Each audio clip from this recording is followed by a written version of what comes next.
Good evening, everybody, and welcome to episode 4 of KPR Snapshots. And today we'll be looking at Belarus, which is continuation of the series titled Russia's Muses. First, we saw Ukraine and Crimea. We're going to look at Belarus today. And in episode 5, we are going to look at Georgia. And quickly, we're going to jump to episode 6 and look at what the hell is going on in Afghanistan, right?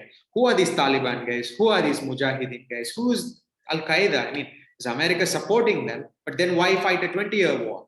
So we will jump on quickly to episode 6. Before that, let us finish Belarus to see what the issue was, because it has been showing up in our current affairs. Right, so Belarus as a country, as you can see, it is north of Ukraine and west of Russia, and to the it lies to the west of Russia and to the east of Lithuania and Poland. This is the Belarusian flag, which you can take a look at.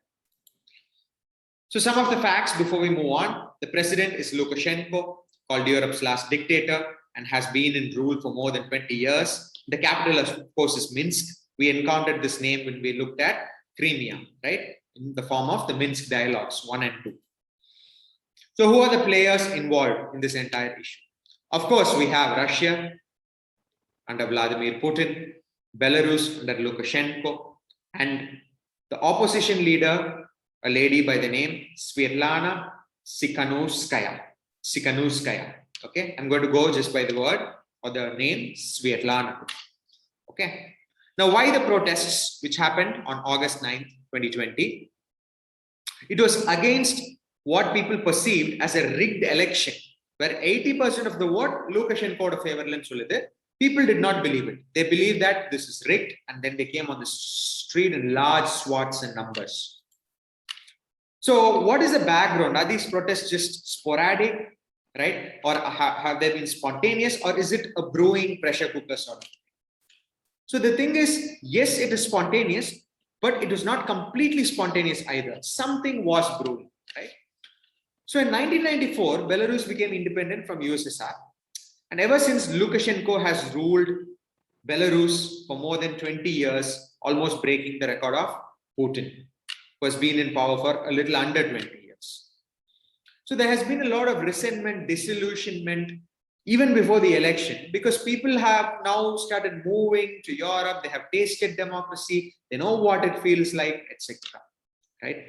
So a businessman by the name Serhiy Tsikhanouski called Lukashenko a cockroach and called these protests as cockroach revolution and slipper revolution. And this is before the election happened, right?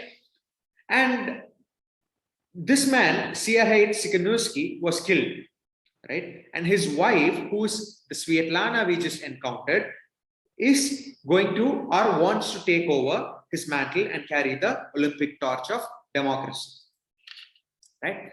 So we see the rise of a new mass leader in Belarus, right? A democratic leader, right?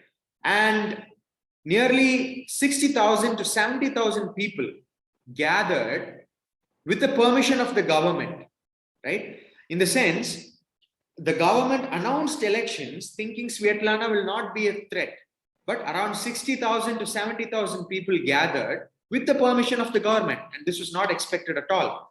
So, of course, the elections were held and the results came out, pegging 80% of the votes to Lukashenko. And there were spontaneous protests which broke out, people protesting against this murder of democracy, where several people died, and Svetlana's life was under threat, and she fled, and now she is in Lithuania, right? She is residing in Lithuania, where she has become an asylum seeker. So now what is the larger perspective or the larger picture? Now, what is Russia's deal with Lukashenko? Now, of course, Lukashenko has been a traditional ally of Putin. But also in Russia, Putin's cabinet sees Lukashenko as highly wasteful, highly boastful, and actually a problem. But on the other hand, they cannot support Svetlana. Why? Because then she is more favored by the NATO nations, right? Which is the Western nations, the EU, the US, etc., etc. right? And then Russia will have to deal with them in their own neighborhood. So they can't support her either, right? So it is almost like they have to choose Lukashenko as of now. Even though he's bitter, he may be the only medicine, right? So, and then there is a question which often is, I don't know if you are following the news, but is it a velvet revolution? That is it possible for mass peaceful protests to overthrow dictators like Lukashenko? So will the velvet revolution, velvet and a softer pushinu poirma? Appadingirathu is a question, right? And that is something which remains to be seen. It's too early to say, right? So today we will end with this quote from Martin Luther King, who said, in support of democracy, if you can't fly, then run. If you can't run, then walk. If you can't walk, then crawl. But by all means, keep moving. And this will apply to your UPSC preparation as well. Thank you and have a good day.